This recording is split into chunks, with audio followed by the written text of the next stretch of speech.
Welcome to the next lecture of the series. In the last lecture, I have discussed about the one application of Gauss law, and in which I have calculated the electric field due to an infinite positively charged long wire. The second application of Gauss law is we have to find out the electric field due to a charged infinite sheet. So the second application is we have to calculate the electric field due to a charged infinite sheet. We have an electric sheet, an electrically charged sheet, and which is extended up to infinity. So we have to make it like this,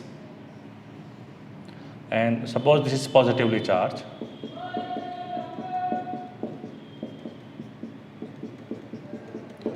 And we have to calculate electric field due to this sheet in the surrounding of the sheet. Okay? So there are 4 or 5 steps to calculate this. First is draw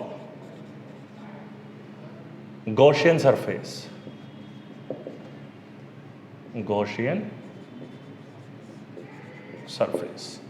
So imaginary surface आपको draw करनी है. मान लीजिए ये एक imaginary cylinder है which is passing through the sheet.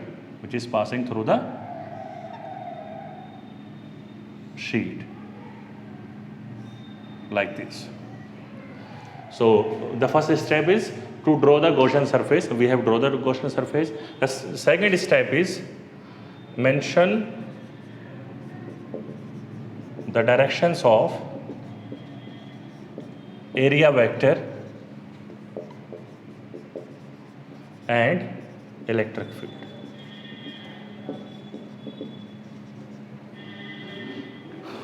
For all surfaces.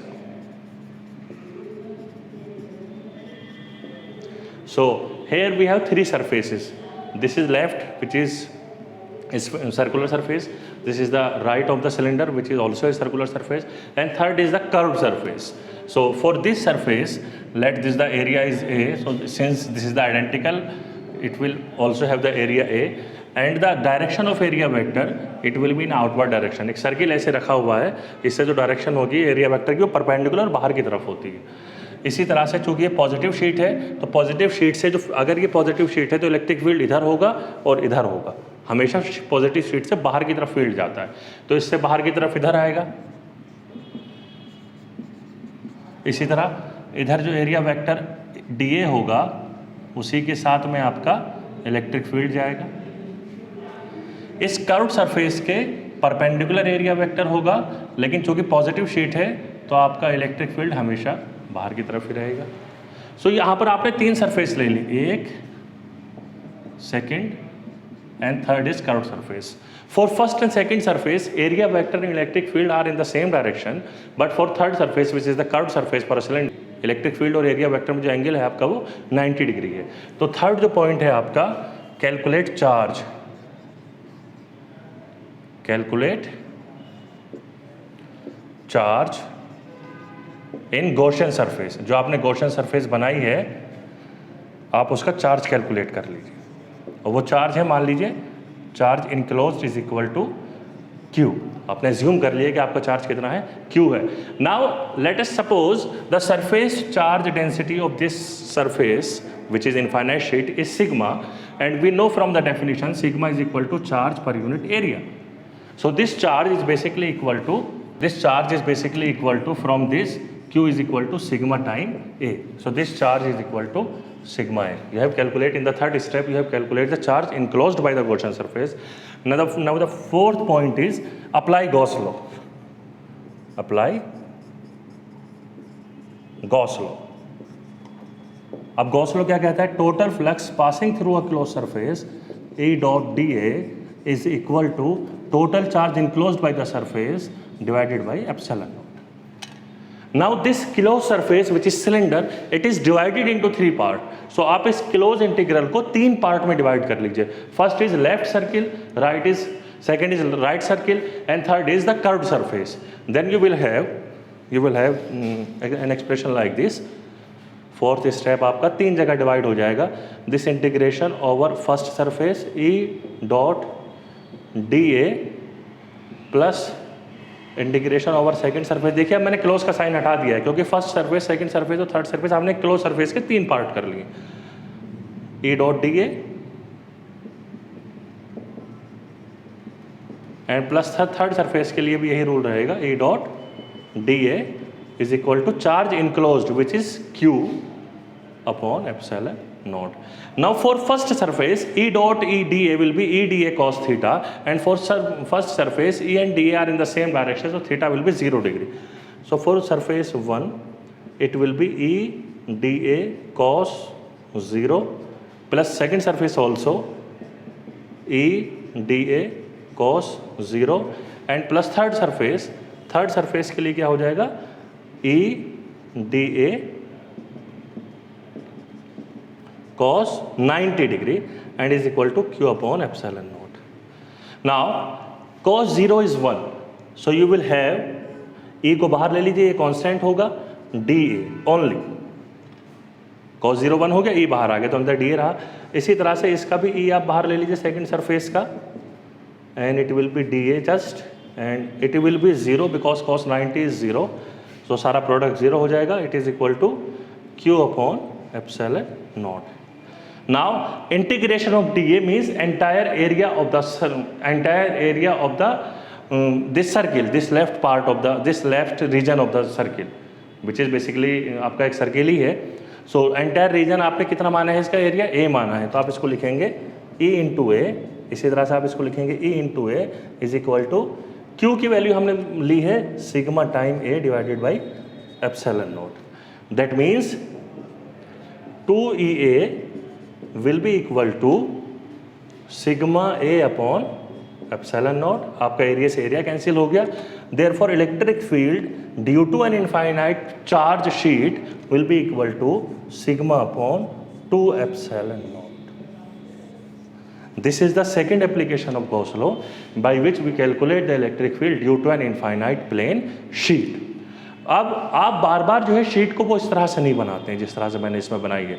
Normally जब हम न्यूमेरिकल ये प्रॉब्लम सॉल्व करते हैं तो हम शीट को कैसा बनाते हैं, शीट को हम जस्ट इस तरह से रिप्रेजेंट कर देते हैं कि ये आपकी एक शीट. तो इस शीट के सराउंडिंग में चाहे आप इधर हो या इधर हो, तो फील्ड आपका होगा वो कितना होगा, सिग्मा अपॉन 2 एप्सिलॉन. ओके. अगर दो शीट आ जाए, मान लीजिए एक शीट ये है और एक शीट ये है, और इसका भी आप पॉजिटिव ही ले लीजिए, तो आपकी जो शीट हो जाएंगी दोनों, इसकी मान लीजिए सरफेस चार्ज डेंसिटी सिग्मा 1 है, इसकी सरफेस चार्ज डेंसिटी सिग्मा 2 है. अब आप जो है इन दोनों शीट की वजह से इस पर पॉइंट P पर इलेक्ट्रिक फील्ड कैलकुलेट करना चाह रहे हैं फॉर एग्जाम्पल. तो आप इलेक्ट्रिक फील्ड कैसे कैलकुलेट करेंगे इसकी वजह से, इसका सिंपल सा फॉर्मूला यही है. आपको पता है एक शीट की वजह से जो फील्ड होता है वो होता है सिग्मा अपॉन 2 एप्सिलॉन नॉट. तो इस शीट का हो जाएगा sigma 1 upon 2 epsilon not. E1 will भी हो जाएगा सिग्मा 1 अपॉन 2 एप्सिलॉन नॉट. इस शीट की वजह से जो इसके सराउंडिंग में फील्ड होगा वो होगा सिग्मा 2 अपॉन 2 एप्सिलॉन नॉट. ये आपने एक चीज़ क्लियर कर ली. अब आप पॉइंट P पे देखिए, शीट 1 की वजह से जो फील्ड होगा उसकी डायरेक्शन क्या होगी, it will be in this direction, outward. इसी तरह से शीट 2 की वजह से जो फील्ड होगा, it will also a positive sheet, तो field will be in the outward direction. जब आप शीट 2 की बात करेंगे तो आप 1 को नहीं देखेंगे, और जब आप शीट 1 की बात करेंगे तो शीट 2 से आपको कोई मतलब नहीं, दोनों का इंडिविजुअल सम लेना है. तो जब आप 1 की बात कर रहे थे तो आपको 2 से मतलब नहीं, जब 1 था तो फील्ड आपका इस डायरेक्शन में हो गया E1. इसी तरह से जब आप इस पे बात कर रहे थे शीट 2 की, इसका जो फील्ड E2 है वो पॉइंट P पे, आप अज्यूम करिए कि ये शीट नहीं है, तो इसकी वजह से जो फील्ड होगा वो भी आपका बाहर की तरफ ही जाएगा. तो at point P in the left region the electric field will be equal to, दोनों का सम हो जाएगा E1 plus E2 and it is in the left negative I direction. इधर जो है नेगेटिव एक्स एक्सिस होती है. अगर आप इसको एक्स एक्सिस ले लें, इसको वाई एक्सिस ले लें, तो ये आपकी नेगेटिव एक्स एक्सिस हो जाएगी. तो it will be equal to sigma 1 upon 2 epsilon naught plus sigma 2 upon 2 epsilon naught. In simple word you can write it as sigma 1 plus sigma 2 upon 2 epsilon naught. This is the electric field at point P which is situated in the left side of the sheets. अगर आप in between sheets electric field निकालना चाहें, if your point P is lie in between them, मान लीजिए आपका point यहाँ पर है, तो इस पॉइंट पे इन दोनों की वजह से कितना फील्ड होगा उसको भी आप सिंपली इसी तरह से कैलकुलेट कर सकते हैं. बस डायरेक्शन आपको देखनी है. पॉइंट P पर अब ये पॉजिटिव शीट है, ये आपका पॉइंट यहाँ पर आ गया, इस शीट की वजह से इलेक्ट्रिक फील्ड इधर जाएगा, आउटवर्ड होगा, तो E1 इधर हो गया. इस शीट की वजह से आउटवर्ड होगा तो आपका जो फील्ड होगा वो इधर जाएगा, E2 इधर हो गया। तो इन बिटवीन, और ये जो डायरेक्शन है इसकी वो माइनस एक्स एक्सिस की तरफ है, इसको ध्यान रखिएगा डायरेक्शन को। तो ये आपका वेक्टर फॉर्म में हो जाएगा फिर। तो in between sheets field will B E1 minus E2, दोनों का डिफरेंस आएगा, दोनों अपोजिट डायरेक्शन में। तो जब दो वेक्टर अपोजिट डायरेक्शन में होते हैं तो उनका जो रिजल्टेंट होता है दोनों का डिफरेंस निकल के आता है। So this will be sigma 1 upon 2 epsilon naught minus sigma 2 upon 2 epsilon naught, and you can write it as sigma 1 minus sigma 2 upon 2 epsilon naught हो जाएगा ये आपका। And this is your field in between the plates. इसकी direction किधर होगी ये depend करेगा कि सिग्मा 1 और सिग्मा 2 में से कौन ज़्यादा है। अगर सिग्मा 1 ज़्यादा हुआ तो E1 की तरफ हो जाएगी डायरेक्शन, और अगर सिग्मा 2 ज़्यादा हुआ तो इसकी डायरेक्शन जो हो जाएगी वो E2 की तरफ हो जाएगी। That depend on the problem. इसी तरह से अगर आपका ये पॉइंट ऑफ ऑब्जर्वेशन बीच की जगह यहाँ पर होता, इन the right of the sheets, तो इस शीट की वजह से जो फील्ड होगा E2 वो बाहर की तरफ हो जाएगा, और इस शीट की वजह से जो फील्ड होगा E2 इस शीट की वजह से बाहर की तरफ है, और इस शीट की वजह से भी जो कि पॉजिटिव शीट है इलेक्ट्रिक फील्ड आपका बाहर की तरफ ही जाएगा। तो ये E1 भी आपका बाहर की तरफ होगा। जस्ट अपोजिट है लेफ्ट साइड से। लेफ्ट साइड में दोनों माइनस एक्स एक्सिस की तरफ थे, और राइट साइड में दोनों पॉजिटिव एक्स एक्सिस की तरफ है।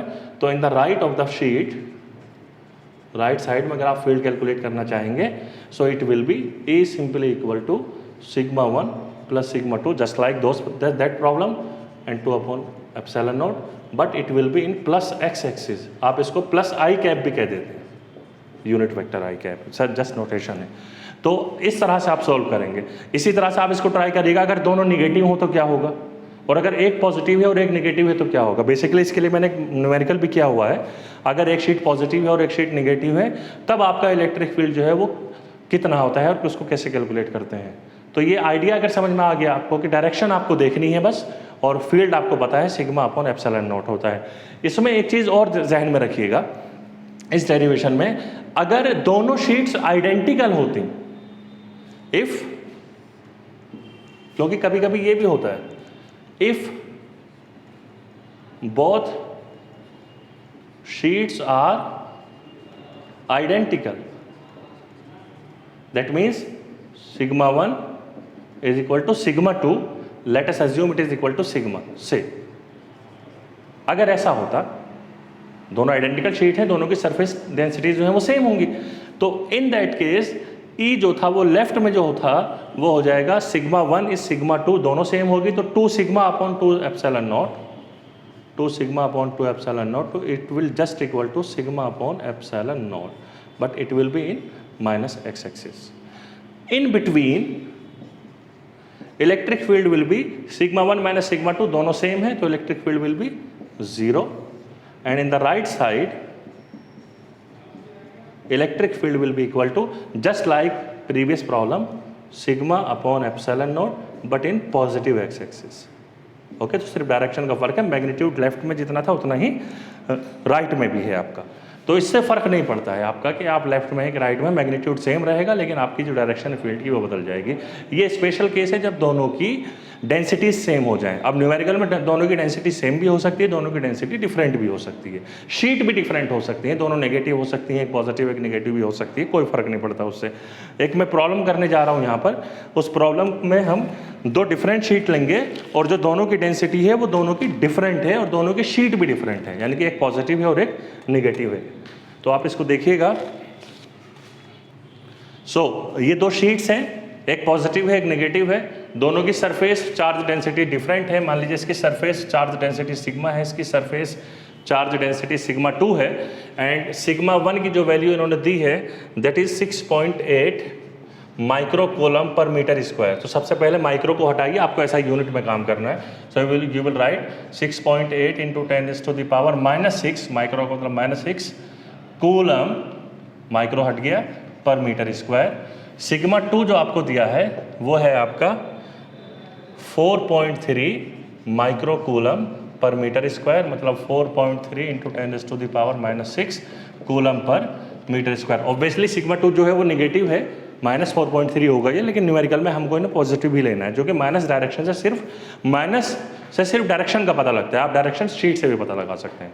ओके, तो वही काम करना है, लेफ्ट में, बीच में और राइट में आपको इसका फील्ड पता लगाना है। तो जब आप लेफ्ट में बात करते हैं यहाँ पर, ये पॉजिटिव शीट है, मान लीजिए इसका इलेक्ट्रिक फील्ड जो हो जाएगा वो E1 is equal to sigma 1/2 epsilon naught हो जाएगा। इसका electric field E2 sigma 2/2 epsilon naught हो जाएगा, जैसे हमने अभी जस्ट किया था। E1 की जो डायरेक्शन होगी लेफ्ट में वो होगी इस डायरेक्शन में, पॉजिटिव से बाहर की तरफ होता है, this is your E1। Negative से अंदर की तरफ फील्ड होता है, तो योर E2 विल बी, यानी कि electric field due to second sheet will be towards the sheet. So in the left direction electric field will be equal to E1 minus E2 and it is equal to sigma 1/2 epsilon naught minus sigma 2/2 epsilon naught. It is equal to sigma 1 minus sigma 2/2 epsilon naught, and it is equal to sigma 1 is 6.8 minus 4.3. So it is about 6.8 minus 2.3 micro coulomb per meter square divided by 2 epsilon naught. Epsilon naught की value 8.85 into 10 raised to the power minus 12. 6.8 minus 2.3 is about, sorry, 4.3, sorry, 4.3, it is about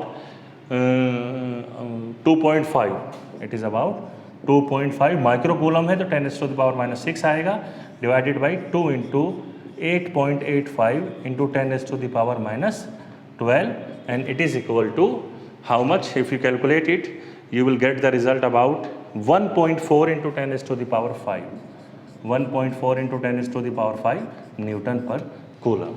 so the electric field जो होगा आपका वो इस reason में 1.4 into 10 raised to the power 5 newton per coulomb due to both sheets. अब उस electric field की direction क्या होगी? क्योंकि पॉजिटिव शीट पास में है, तो जो डोमिनेट करेगा वो E1 करेगा, तो इलेक्ट्रिक फील्ड की जो डायरेक्शन होगी वो इस डायरेक्शन में होगी, माइनस एक्स एक्सिस की तरफ।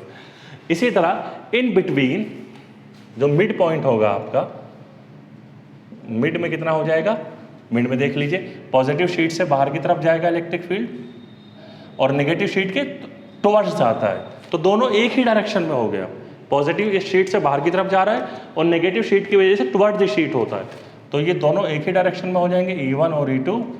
तो ये आपका हो जाएगा मिड पॉइंट पे, मिड में या इन बिटवीन, मिड का मतलब तो एग्जैक्टली बीच हो गया, इन बिटवीन आप कह सकते हैं, in between they will add up because they are in the same direction. So you will get sigma 1 plus sigma 2/2 epsilon naught, just like the previous case. दोनों को ऐड कर लीजिए, 11.1 इंटू 11.1 आएगा add करके micro coulomb per metre square upon 2 epsilon naught. 11.1 को micro coulomb को हटाइए, 10 to the power minus 6 divided by 2 epsilon naught means 8.85 into 10 to the power minus 12 हो गया। So it will gives you 6.3 into 10 to the power 5 Newton per coulomb. So as you can see, the electric field in between the plates is higher than the electric field in the left region. जो left reason में आपका electric field था उससे ये था 1.4 और ये आपका 6.3। In the right surface, in the right region electric field will be just equal to the E left 1.4 into 10 to the power 5, लेकिन यहाँ पर डायरेक्शन जो थी वो E1 की वजह से डोमिनेट कर रही थी इस डायरेक्शन में। इस रीजन में जो डायरेक्शन होगी वो नेगेटिव की वजह से डोमिनेट करेगी, तो जो इलेक्ट्रिक फील्ड की डायरेक्शन होगी वो पॉजिटिव एक्स एक्सिस की तरफ होगी। तो राइट रीजन में भी आपका मैग्नीट्यूड इतना ही रहेगा 1.4 into 10 to the power 5 newton per coulomb. तो that's how we will solve the numerical problem based on the infinite plane sheet. कल ही जो सिलेबस अपडेट हुआ है CBSE की तरफ से, उसमें थर्ड एप्लीकेशन जो है गॉस लॉ की electric field due to a conducting sphere वो हटा दिया है। तो 3 एप्लीकेशन होती थी लेकिन अब सिर्फ 2 रह गई हैं। तीसरी एप्लीकेशन जब हटा दी गई तो इन 2 एप्लीकेशन से ज़्यादा सवाल आने के चांसेस हैं न्यूमेरिकल एग्जाम में भी और आपके एंट्रेंसेस में भी। सो इसको आप सीरियसली होकर पढ़िएगा और बहुत ध्यान से इसको देखिएगा। ओके।